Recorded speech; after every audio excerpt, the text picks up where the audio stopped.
Hi everyone, welcome back to my channel. खुलुमबाय बयनिसिमबो आसा खालाम नोंथांमोना बयबो मोजाङैनो दं होननानै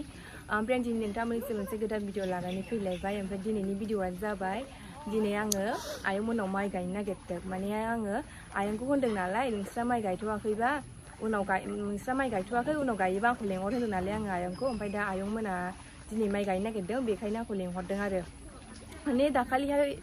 अखाबो गैया आरो सान्दुं जागासिनोमोन ना ओमफ्राय ओरै हाब्रुबो गैया दैबो गैयाना दुब्लियावहाय बेखायनो माइ गायनो मोनाखैमोन ओमफ्राय नै दिनैसो दाखालिफोर एसे अखा हाबायना नै दिनैबो जा अखा हागासिनो साथासो लानानै खालामनांबाय भिडिअखौनो ओंखायनो दा आं नोंथांमोननिसिम बे भिडिअखौनो लानानै फैदों नोंथांमोना आंनि भिडिअखौ जोबजासे नायलांबाय थाबानो जाबाय नै बेनो दा आङो माइ गायनो ओंखारबाय ओमफ्राय बेलावसो दं नामाथाय ओइ बेलाव दं नामालै आयौ दैया बेसेबा गोथौखा नै र' थाथ' नायलाय गोलैसैमोन मबाइला गोलैबाथाय सेस जाखागोन आङो आयौ माथो हाब्रुआनो हाबजोबखायो आथिङाव थैगोनसोलै आं हालासै लिमोनगासिनो आं गार्देनगासिनो माथो थाबायनांगौ जाखो थाथ'बानो जायोमोन आंखौ लांफाबानो जायोमोन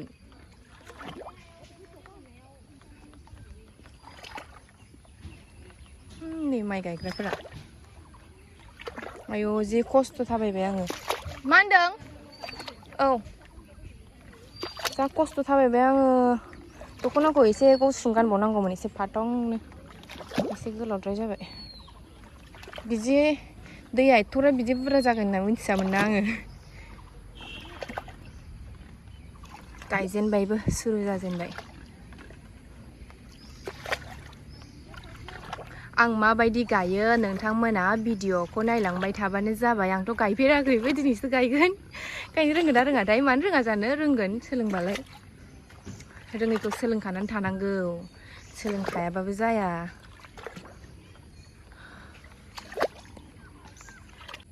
आं थाबायख'नोनो हायासै दासिमबो मोनहैया आङो मालाय मोनहैनानै माबालायबाय गायलायलायबाय ओमफ्राय आंहा नै दासिमबो थाबायख'नोनो हाया आयु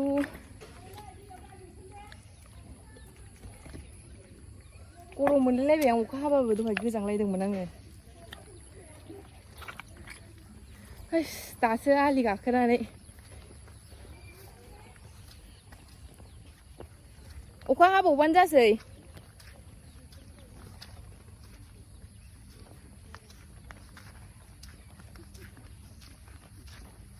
मानसिफ्रा आंखौ दुब्लियाव मा भिडिअ खालामबाय थाखो साननानै नाहरलायबाय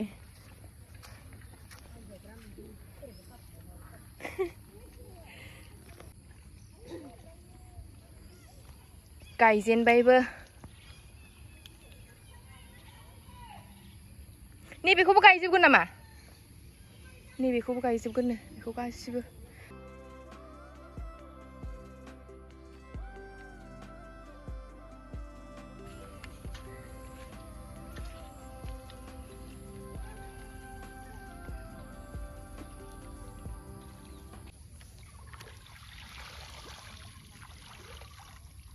गायगासिनो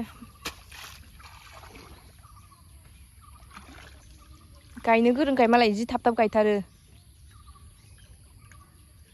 आखाइया स्पिड जाथारो बिस्रा गायदावबाय थाग्राना गोरों जाखाबाय ओंखायनो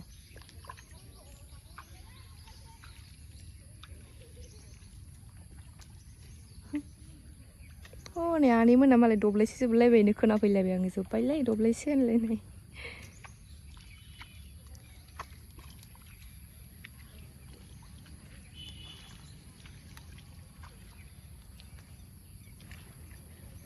बै फुख्रियावहाय लटास बिबार दङ दाहाय खाहैखागोन आङो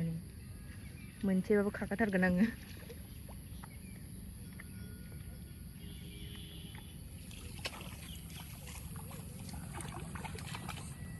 जाबाय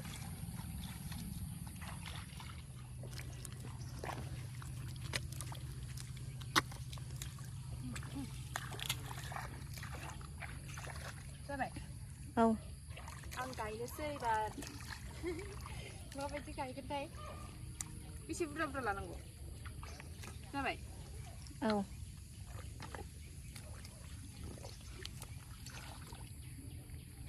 गोथौ सोथारनांगौ नामा बारा गोथौ सोनाङा थैयो माइया जाबाय औ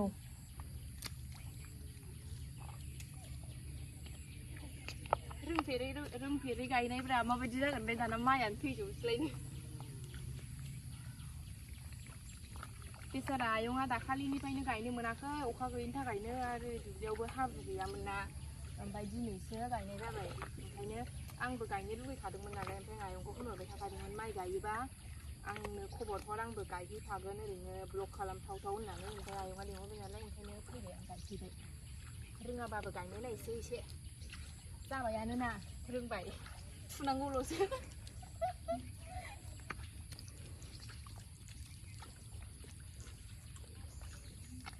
बेखौ आं गायजोबसै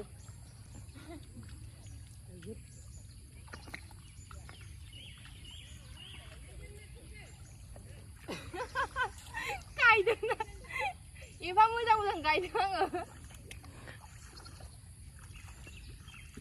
मा जाहोयो माइ गायनायनि मा जाहोयो माइ गायना होनायनि दहाय अमा सिथारनो हादोंमोन ना अमा गाबदोंमोन ना लामायाव अमा सिथारदोंबा सिथारखादोसो आगा फासा गायब्रा बि सिदा सिदा गायना आगा फासा गाय उन सिगां बेखौ एसे दावलांबोथिं बै गेजेरनियाव गायथेनांगौ ओरै गेले गेले एसे दावखोबाव नैबे मोनसेया औ बिदि गायथेनांगौ ओरै गायथेलाय ओरै गायथेलाय गेजेर गेजेरावबो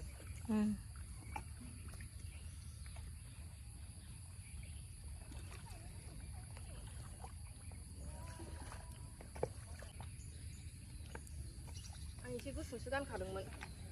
बे माबाबाय गलांबाय थाबाय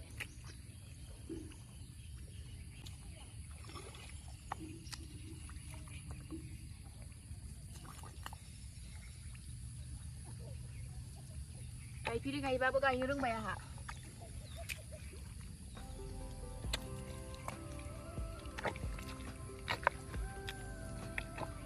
हाब्रुआबो जि गोथौ गोथौखा जि गाज्रि मोनामखाबाय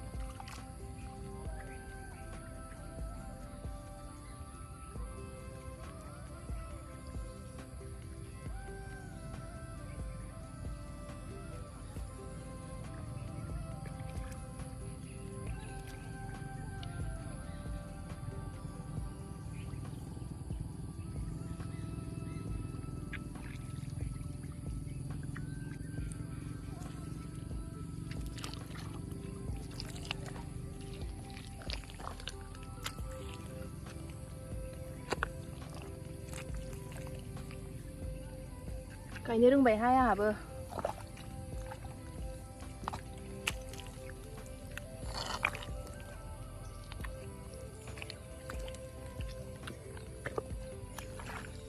एबार रबाया बेखौनो बख'फिनसै सेवदो बेखौ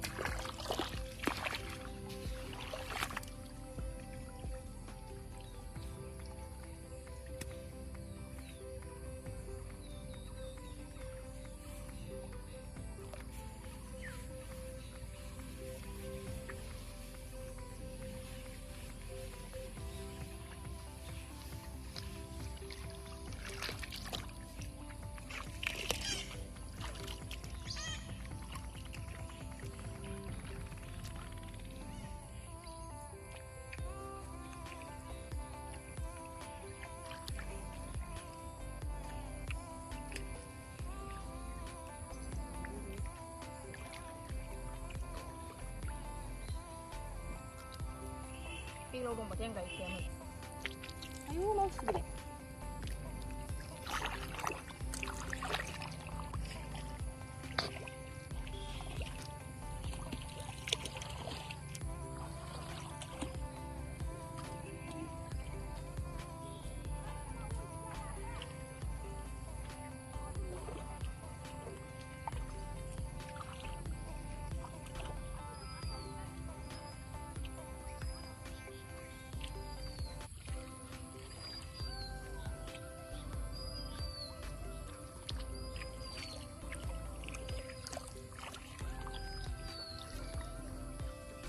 बिबारा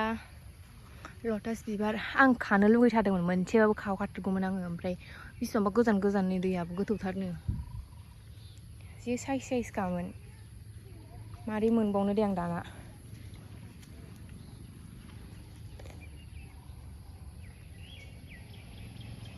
गावदां गावदांथारमोनलै मारै मोनहरबावनांगौ जाखो आङो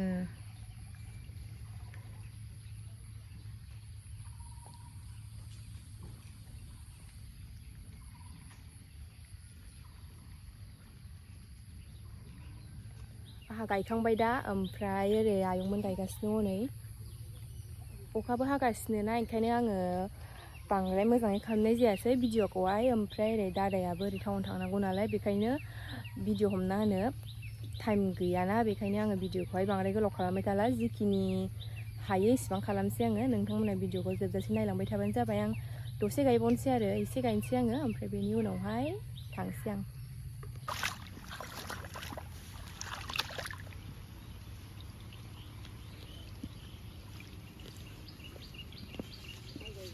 बैबो गायबोगोन ना बै खनानिफ्राय गायदो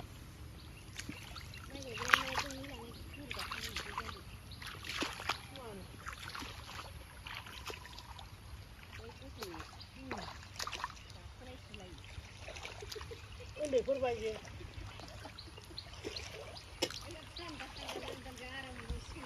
साबसिनसो जाबावबाय एबार अखा हानानै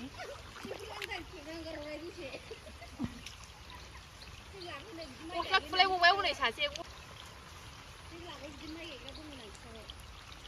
आं हाबाथ' लांदां खालामो हाबथारनाय नङा आङो गस्ला खुलायबावबाय हनै सासेया जाव नुखाबाय नै दहाय एसे लासै गायदोंमोन ओमफ्राय एबार एसे स्पिड गायनो रोंबाय आं दहाय फार्स्ट गायजेननायमोन ना आखाइ गोलैयाखैमोन एबार माबाबाय थाब जाबाय एसे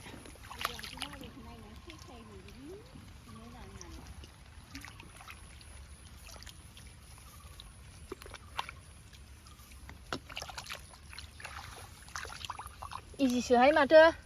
माइ गायनायाबो गोरा नङा बेयाव हो दब्लायसेखौ गायलांनो गायबालाय हायोमोन आयौ माथो नै बिदिया जि दङ बेलाव नामा बेलाव दङ हाया बे बाग्रा नङा माइयाव थाग्रासो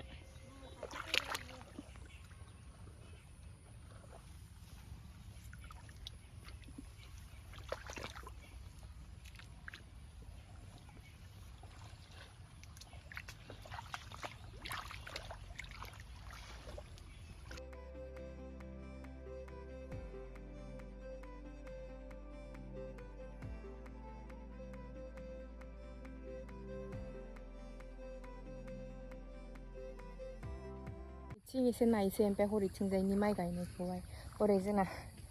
बाजैनि फिसाजो माइ गायगासिनो उन्दैनो थिख्लिख्लिनो बेखौ नायनानै एसे माबायदि गायदों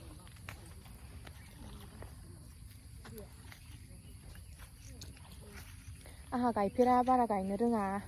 माबायदि जादों आं माइ गायनाया नोंथांमोना आंनो कमेन्टआव खोन्थाहरबानो जाबाय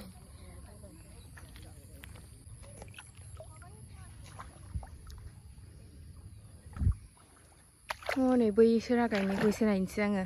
बाजैनि फिसाजो गायदोंनो आंहा सिनायहरबावाखैमोन दैया गोथौथार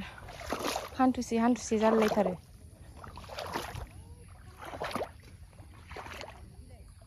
आयौ नै ओरै गायजोबथारनांगौ आं बांद्राय गायलाहाय गायनो हाया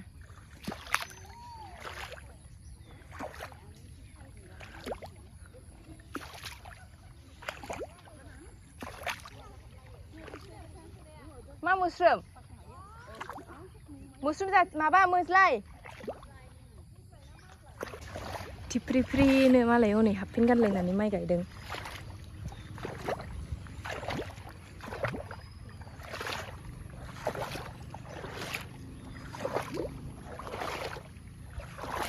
स्राव स्राव होनलायबायलै दैया माइसि गोथौ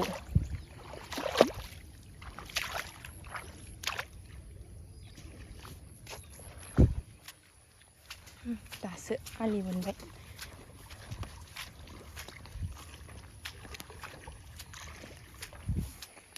दे गाय आं नायनो नों गायनायखौ बाजैयालाय मामिया ए नै मालाय जि मोजां माइ गायो बाजैनि फिसाजो गायनो गोरोंथार नों दहायनिफ्रायनो गायदों नामा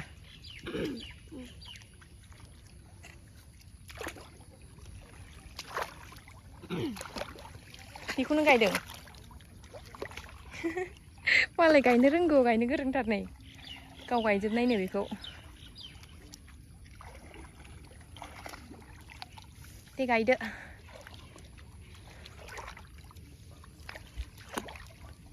लाजिदों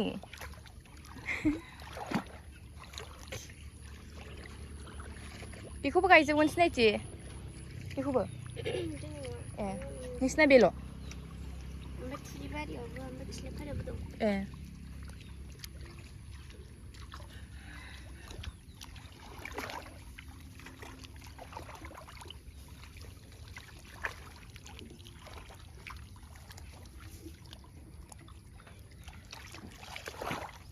माइसि गोरों नोंलाय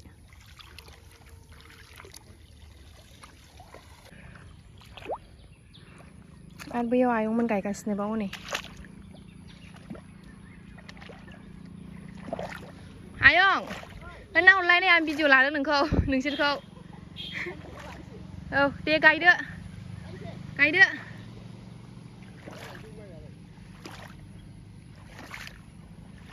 सिनायथि थांबाय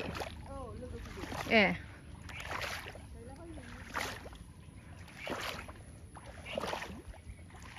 दब्लायफोर गायनांगौ आयं दब्लायफोर गायनांगौ ए ए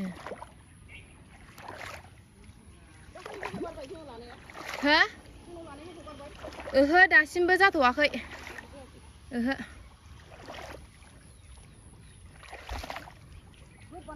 औ ब्लग बानायदों आङो नायना नाया नों आयं आंनिखौ ए औ नाय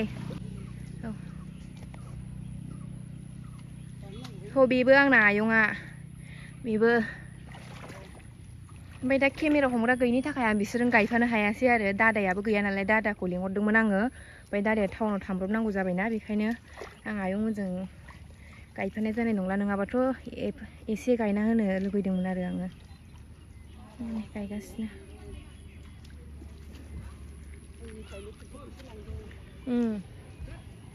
अखा हाबाबो गरमथार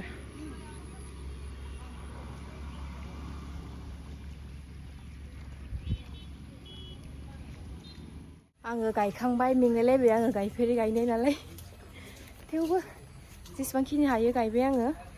एसे फ्रेस जानोसै होमबा दिनैनि भिडिअखौ आं बिसिमावनो फोजोबसै नोंथांमोना आंनि भिडिअखौ जोबजासिम नायनायनि थाखाय थेंक इउ नेक्स्ट ब्लगाव लोगो मोनसिगोन आरो आंनि माइ गायनाया माबायदि जादों कमेन्टआव खोन्थाहरबानो जाबाय